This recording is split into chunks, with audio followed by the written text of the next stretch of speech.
All right, good morning, everyone, and thank you for your patience as I had a little technical difficulty signing on this morning. I appreciate your time, so I'll keep it brief. I want to be grateful today for the thanks that was able to be given to family, my 94-year-old grandfather, my parents, my mother, I should say, my parents-in-law, my wife's family as well. We had a wonderful time over the Thanksgiving, and sometimes it's nice for Thanksgiving to be over as you can head into the next holiday, which is Christmas. And there's only about 26 or 27 shopping days till Christmas. So just thought I'd tell you that piece as well. It's great to see you all. Great to have you all on the program today. We look forward to a lot of different ideas that we'll share today with Mike's Minute, Ken's Corner, and Zach's Facts. Also, we'll be doing some what's happening, and there's quite a bit going on here as well. I think in the last 2 months of the year, had 17 different items going on for our team and for our clients. So we just want to make sure we share those as well. Well, with that, how about anybody want to share what they're grateful for? Going big. How about Zach? Yeah, thank you, Chris. Always a lot to be thankful for around Thanksgiving time with friends and family. But today specifically grateful for good books, wisdom, and personal growth. Just the combination of a few books recently hitting at a phenomenal time. We're doing Strength to Strength that you might have seen emails come through for the Gentian book club. It's been an incredible book. And then also, if you're looking for an easy read for kids or grandkids, when it comes to growth and transformation, there's a book called The Coffee Bean. And I won't necessarily go into that more in more detail, but it's a phenomenal one in the idea of teaching kid or grandkid that they can transform the environment that they're a part of. They don't have to have the environment influence them. So just grateful for the wisdom shared from Chris, from each of you guys. I'm just extremely blessed and humbled to be part of it. Thanks, Zach. I appreciate it. How about Michael? Thanks, Chris. Truly, I was thinking about this, and there's a lot to be grateful for this morning. But I was looking at my picture here, and I just wanted to say I'm very grateful for this building that we get to work with and share with everybody else. I mean, it's truly a space that inspires creativity, and I love being here. Spend a lot of time here, grinding, studying, everything like that. So I appreciate this place and the ability to service people from it. Thanks, Mike. What Mike is talking about is out back we have a quarry. So Mike is the one who's in charge of grinding the stones down to the right size. So I just thought I'd just clarify that for him. Thanks, Mike. How about you, Ken? Good morning, everybody. Good to be here with you all. Lots to be grateful for as usual. Grateful for the book club. Some of you are on there. If some of you are hearing about that or get the emails, it's definitely something you should consider joining because it is very much life thinking, life changing. And so I'm grateful for the opportunity to be part of that. At first, I kind of poo-pooed it a little bit. Maybe some of you feel the same way, but after I've been part of it, Chris has done a great job facilitating. There was a great piece that was brought up by another gentleman on that call that really resonated with me about deeper connections with people, deeper connections with friends. And it was just really, really inspiring yesterday. So I'm really grateful to be part of that book club that we do. So thank you. Awesome. Thank you, Ken. I appreciate it. So let me say something. Now, many of you have been through Thanksgiving just recently, and you had some time with family. You probably had some conversations. You probably also had conflict. Is there anybody that you get together with that you just don't necessarily agree with, and you both decide that your way is the way, and you try to convince each other of it to no end? You just get to a point where the argument fades out, and you just move on. Hopefully you move on and that's the case and you forgive each other. A lot of times people can't do that. What I looked at with patience, you often can get over the differences you have with family or others, like people who are just argumentative or other sides of one of the policies that you're on. And I think when you look at this as well, you're seeing a lot of conflict today in the world, not just America, not just the NBA. People are, I'm going to say, addicted, and they're addicted to outrage. If you want a little bit of outrage, open up the news, open up some of the comments on social media, you'll see outrage. What's interesting about this outrage and conflict is, what does it do? It's a lot of sound and fury, signifying something, maybe just discontent. And usually the discontent starts here. When you feel that rage, it's yourself. I think what the world needs is more patience as we run through this, but I'm going to also say that patience moves along with your portfolio. We're now, let's call it 11 and a half months, almost in the 12th month now of a correction, if you will, and it's called a market, bear market, if you will, I should say. And in that, patience is extremely important. You might start to feel conflicted about sticking to long-term goals. we've been very fortunate. Our clients we've talked to a lot. You guys have been fantastic. Together, we have a fantastic plan. We don't have a lot of people who freak out, nor do we put ourselves in investments that are that have been significant where people go, oh my gosh, this whole thing is, we've talked about the plan. We've talked about the natural ebb and flow, but that's not the case with everyone out there. When you see 12, 15, 16, 18 months, you're going to start to see a lot of pain. You may feel it too. The difference is how we respond to it versus react. A lot of people they can press a button and go sell. Once in a while, you'll find towards the end of a bear market, you'll find a few people that really surprise you. They go, hey, I need to sell. I need to raise a bunch of cash. How come? I'm just afraid. And we've seen a few times like that. We haven't had a barrage. We don't normally have a barrage of people like that. But what's interesting is those sometimes mark the point of a rough market ending. There's a few other things that the guys will talk about too on our investment committee about how a bear market ends. But I just wanted to give you some idea of both patience, the conflict you see out there on a consistent basis. I'm going to call it sensitivity to words.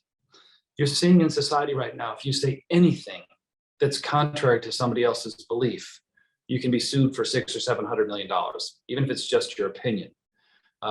People have become very sensitive to an awful lot of things. So I think what we need to do is maybe steady ourselves. Maybe we weren't this sensitive before. The media amplifies it. I always view the media as like remember in kindergarten, that kid who's like, ooh, did you hear what he said? Do you hear what they said? And then they propagate everybody up into this big brawl. It's kind of what the media is doing to us right now. So be careful. Try not to consume much media, if you will. If you do, make sure you're reading it with your filter on of it's somebody's opinion. Look for facts. Okay. Anyway, with that, let me move over to Mike's minute. Mike, we've had an awful lot going on with the portfolio. We've got some potential discretionary trades we're going to do. We can't talk about on the broadcast exactly because it's going to be recorded, but we have some changes coming up that we'll do in discretion. You'll look for that coming in the next week or so as well. But Mike, what's been happening with our managers? I know we've got a lot to talk about. Yeah, no, most definitely, Chris. And when we speak about not being able to talk about something specifically on the portfolio, it's just because of the fact that not everybody owns the same thing. Everyone's strategy is a little bit different in that sense. And so we can't really make blanket statements in that direction. But what I can talk about is kind of like what we look for when we make these changes. And kind of the idea and things that we find is that what we're very cognizant of, first and foremost, is, performance and manager tenure. We want to be able to see consistent quality performance over a long portion of time. And now we might see some new managers and new funds come in that have all these cool strategies and good opportunity, but we do not know how it's going to essentially make it through some of these markets until we're able to see that happen. So there's been a manager who we've been watching for a while. Actually, we use a different one of their mutual funds. And so it was brought to our attention that, hey, we noticed that they hit that 10-year mark. Now let's take a look. And we watch and see that comparison and see where the pros and cons are. And when we see an opportunity going forward, that's when we can make these changes for you in the portfolio itself. So lowering some expenses, sticking to the quadrant or the sector, I should say, of where we want to be invested. And those are kind of the decisions that we're looking to make. And also not sacrifice. This has been a weird year. Bonds are down, historically. I don't know if there's ever been a bond market that bonds have been down this much. I don't think there has, at least since we've been starting to track it.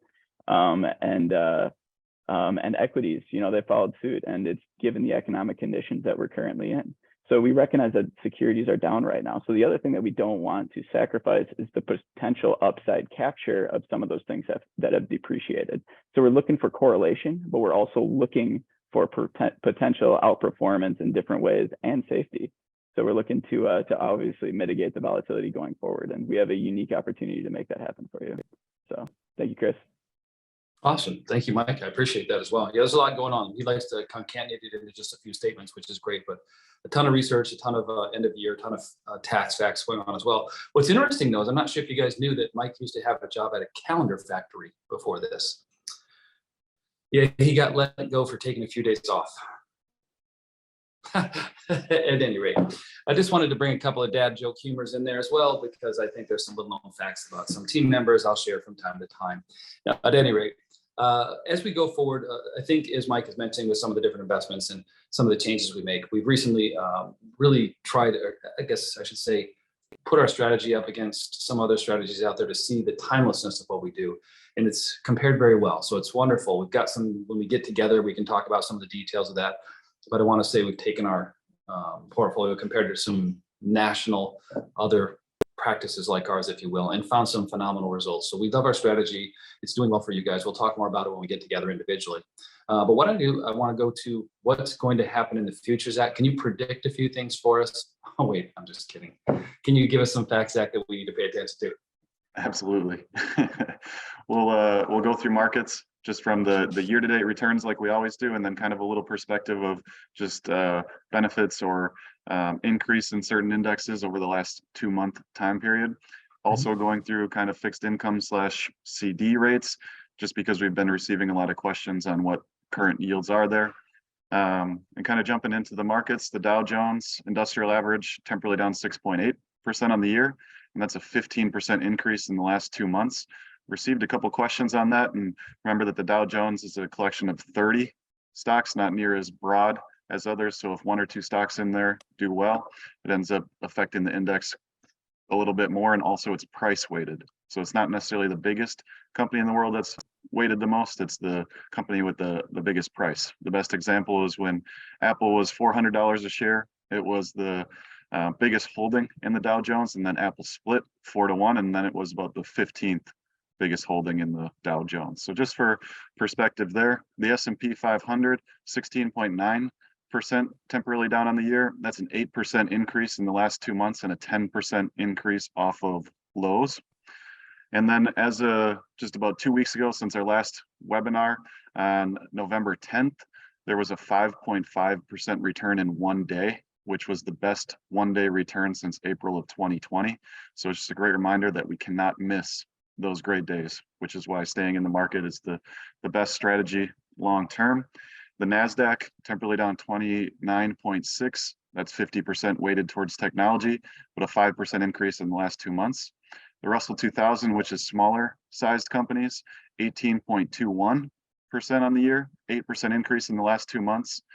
And in the growth portion, up 6% in the last 2 months, 23.7 temporarily down on the year. The value, 11%, 10% increase in the last 2 months. And then this is where we saw the biggest jump in emerging markets and international in about the last 1.5 years. Emerging markets still temporarily down 21%, but 8% increase in the last 2 months. International, 17% and a 9% increase in the last 2 months. So just nice to see some of those start to bounce back, and just the benefit of rebalancing, that any rebalance that occurred throughout this year, we bought more of some of those that have increased the most in the last 2 months. So just going through CD rates real quick, the current yield of a 3-month CD through Raymond James is 4.1%. The 6-month is 4.6%, and the 1 year is 4.75. So some major increases along with the increase of interest rates over the last 6 months or so. And then just a few other items before I pass it back to Chris and Ken is just, we've been actively meeting behind the scenes with our centers of influence, estate planners, accountants, health insurance specialists, and really trying to see what is going on in their industry, different ways we can bring value to you, but also we're interviewing them for people that we can trust, that if you have questions on those, that we can introduce you to them as being a benefit of being part of Gentian, that it's not a fee to have a conversation with an attorney. We're really trying to build that out for you. Also, not only just in the Milwaukee area, all over the state of Wisconsin, and even actually across the entire country. We're meeting with estate planning attorneys in Florida and other areas, that if you were to move or have somebody there or have questions, that we have resources for you there. So, and then a random fact for Lisa, since she's on the call, is that today in history, November 30th is Winston Churchill's birthday. So with that, I'll pass it back to you, Chris. Thank you very much. Also, I forgot to celebrate the World Cup victory as well for the United States, moving into the knockout rounds of 16, which is great to see. I think they'll be moving along with fellow countrymen England. Fellow former countrymen in England from years ago. But I think it'll be fun to see that as well, and some of the ups and downs of U.S. soccer, which has typically historically been disappointing if you're looking at worldwide, but I thought I'd share that piece as well. So what I'd like to do too is, I think Ken has a couple of different ideas, but I wanted to touch on a couple of things that Zach had mentioned too, with typically the patience that ends up wearing out for people in small cap and emerging markets during long corrections, because they have sometimes both currency fluctuation and a few other risks as well. Those are the questions that people start asking about typically first, why do I own those in my portfolio if they look into it? And it's about the time they start asking those questions that those become the leaders in the portfolio. So we're very careful not to really move away from our philosophy because our philosophy is prepared for changes on a constant basis. Does that make sense? Our philosophy is prepared for changes on a constant basis. People say, what are you doing? I'd say everything, and it may seem like nothing. So something I wanted to share with you. So I want to make sure that you get what may seem like not a lot of words to you. It's actually being patient, letting the process work, but doing a lot of due diligence to make sure that things are doing what they should. At any rate, I wanted to go through that one. There's also something as well. Presently, there's some fairly decent rates in some shorter term money markets. If you have any questions on those, feel free to reach out to us as well. If you've got cash coming due and you're not quite sure what to do with it, we found quite a few tremendous solutions that don't lock you in. But if you have that as a need and you want to take a look at it, let us know as well. We've got some pretty interesting ideas there on that side of the equation. So on some of the products, I should have said that after Mike's minute, but I want to say after Zach's facts. Ken, what do you have for us in planning? There's a whole bunch going on now and it's year end. So what should we be focusing on? Yeah, there's a lot going on. There's always a lot going on in planning, which I love. So year-end planning, like Chris mentioned here, required minimum distributions, we're fairly on top of it for you.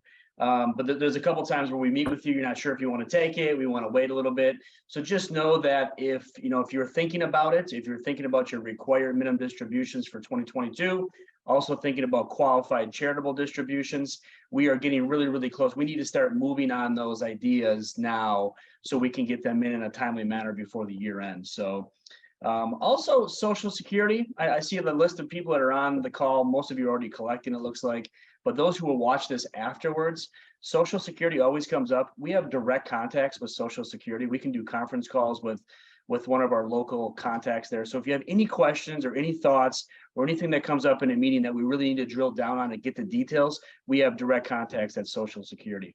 There is also a 3-month time frame where you need to start thinking about it. So if you want to say start collecting in February of 2023, we need to be applying basically now.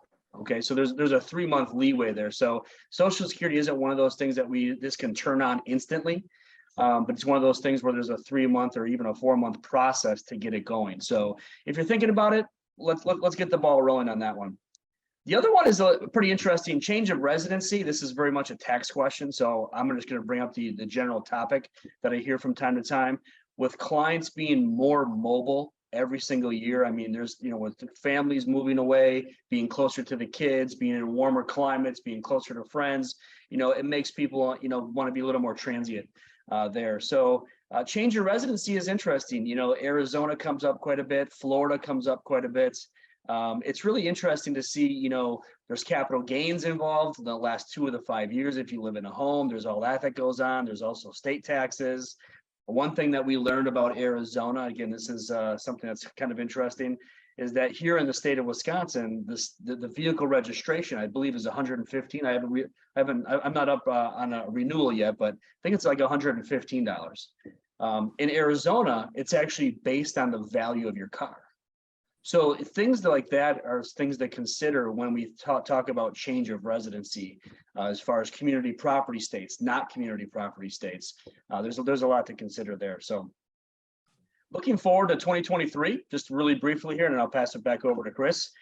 There's been some increases, which is nice for, I know the people on the call are already retired, it looks like, but for your kids, your grandkids, people that are still accumulating money, there's been some increases in how much we can put away in 401k plans.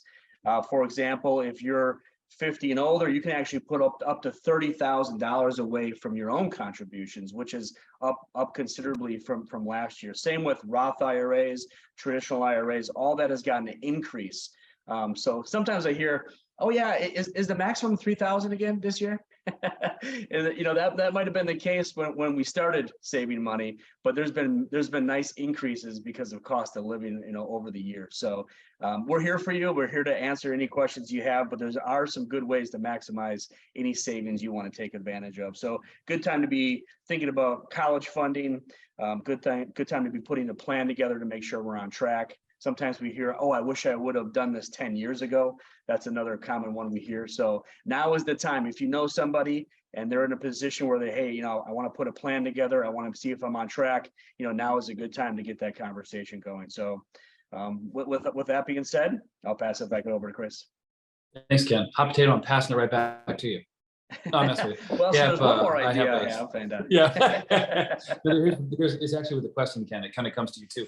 And that is, so a lot of the mistakes that we see here aren't actually here. They're with people forgetting required minimum distributions elsewhere. And also when somebody passes away, the required distribution that needs to occur before the distributions happen for an individual. So one thing to watch for, and I'm going to pass it over to Ken here in a second, is first of all, watch for required distributions at other firms that don't necessarily notify you. We're on it. We look at it, we make sure, but you want to make sure that there's a distribution before you inherit money, Ken, because that's a big problem we've been seeing lately. Is that correct? Yeah, when you inherit money from somebody, especially an IRAs are the big one that we have to watch out. That's why we spend so much time with Ed Slott, and you know, there's so many different rules with IRAs that go on. Yeah, there's income with respect to decedent. That means that if the person who passed is over the age where they should have taken a distribution, but they didn't for the year, then it goes on to the kids, and the kids have to pay the taxes rather than, you know, the state or previously. So there's a lot of things that get missed there with the income with respect to decedents. In non-IRAs, what we're seeing, Chris, here is step up in basis. Right. So that's a fancy term for basically increasing your cost. Whatever you initially purchased something at, you get the fair market value at the time of death.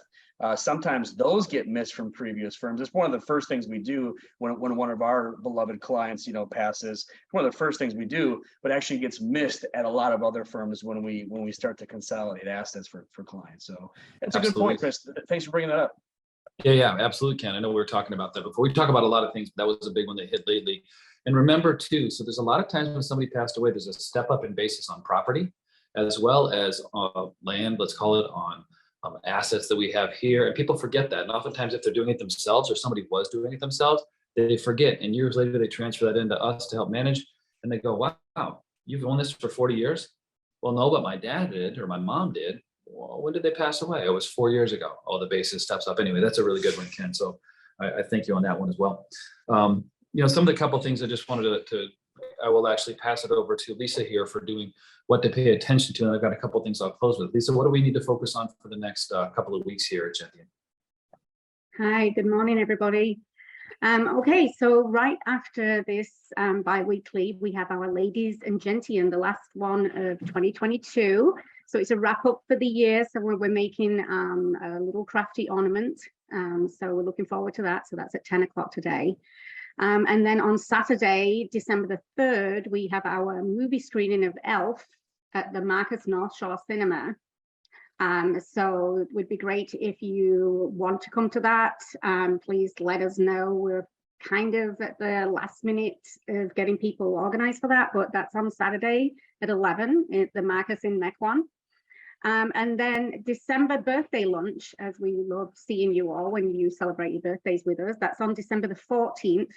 And that's also our next bi-weekly webinar as well. So we'll be hosting the birthday lunch after the webinar. So, and just a reminder, we are going to be closing for our Christmas Day observation on December the 26th, which is good for me because that's Boxing Day. So we always have Boxing Day in England, so I'm happy that I get to take that one off as well. So, and also wanted to end it with a little joke, because I know Chris likes these little jokes. So what kind of motorcycle does Santa ride? Which one? A Holly Davidson. I thought that was a good Milwaukee joke too. So that's a good Milwaukee joke. Mm-hmm. No, I appreciate right. that as well. Yeah, I appreciate right back that at as you. well. That is awesome. Yeah, that's good. Thank you, Lisa. I totally appreciate that. Well, there was one thing I've been talking about opinion quite a bit and patience. But one thing I wanted to talk about is between fact and opinion. You've got to be careful out there right now because you receive probably a lot of opinion when you're at Thanksgiving dinner, right? Maybe not a lot of facts around it, but I wanted to do this. Sometimes it just helps me to define these things because here's what I went to the dictionary and I always like to define these things. It's a good one. So in the, I think this is in the Free Dictionary it says opinion, a belief or conclusion held with confidence, but not substantiated by a positive knowledge or proof. Kind of interesting. So you've got to look at something. Is that your opinion or is that a fact? Well, I think that, poor people pay all the taxes. Okay, that's your opinion, right? Let's check the facts. So the second one I went together with, and I said, let's look at what a fact is. And a fact is knowledge or information based on real occurrence. So interesting, a lot of times you'll find, and there's a great news study, I think it's on politicalcalculations.com. You can look for it, and it's reliable sources of news sources. Some are very left, some are very right, some are very opinionated on things. But I look for something that just presents facts. Usually when somebody says something, I go, oh, where's that based on? And in my thought. But I want to make sure that we're looking at that, because what happens at the end of times like this, the end of long periods of bear markets, you see a lot of really smart sounding people opining on what's going to happen. And basically, if you ever understand motion theory, when you're in motion, you tend to stay in motion. So if people are looking at things going down, they tend to think things will continue down on a downward trajectory. And it's about the time that everybody starts talking about how tough it'll be, how this will be, is when things start to turn up, when people least expect it. So make sure I was looking at facts, not just opinions. You can all have opinions, we all have them, but be careful with looking at an opinion as fact, because here's one thing we did study, and everyone has probably done this as well. You've made a statement as a fact that was an opinion. I'm guilty of it. I look not to do that with you as clients, but something we need to take a look at. With maybe a happier note, if you will, something I gotta tell you is I like rocking chairs and recliners. My recliner and I go way back. Let it sit. Anyway, I just wanted to give you guys some holiday cheer before we head off here. I really am very grateful for you, grateful for the team you see here, grateful for this beautiful facility that we get to operate in, but most importantly, grateful for the relationship that we have with you. Many of you have crossed that barrier of what was a client to become friends. And we appreciate that. We appreciate the book club, where we get to talk about things way deeper than just money. It's what money is supporting, which is why we do what we do. And I got to tell you, I appreciate the opinion, the vulnerability, the different views that we have on it more than I can express. But I want to make sure, if you ever want to have a conversation, and it's a conversation that you can be part of, you can listen into. There's some people who heavily participate, some people who just listen. But I got to tell you that everybody on the call has taken something away when it comes to the book clubs. So it doesn't mean you have to read tons and tons of books. We maybe do 2 a year. But if you want to, I would say join the Gentian book club. It's probably worthwhile, just like the ladies in Gentian as well. With that, I want to thank you very much. We're very serious here at Gentian with our retirement. Want to help you plan it, live it, and then eventually also give it. During these kind of seasons, Thanksgiving to the end of the year is oftentimes when people give. So don't forget to give to those who are less fortunate. More importantly, make sure you're giving yourself enough sleep, enough good food, and staying healthy, because there's a lot of RSV out there today. There's a lot of COVID. There's a lot of flu, and our bodies haven't been exposed to the RSV and flu in the past few years. So you got to be careful with that right now. We're hearing a lot of people getting it. And I want to make sure that we just offer that to you to make sure, take that extra half hour of sleep or hour of sleep rather than watch the TV show as well. Take a nap during the middle of the day. I don't mean that to the team. I mean that to maybe clients. But anyway, with that, I want to thank you all. Have a wonderful holiday. We look forward to talking to you in the next 2 weeks before Christmas, and we'll have you all update your Christmas list so you can give him all they can, and he can buy you presents. With that, I want to thank you all for your time and patience today for us. We're starting a few minutes late. You take care and have a wonderful day.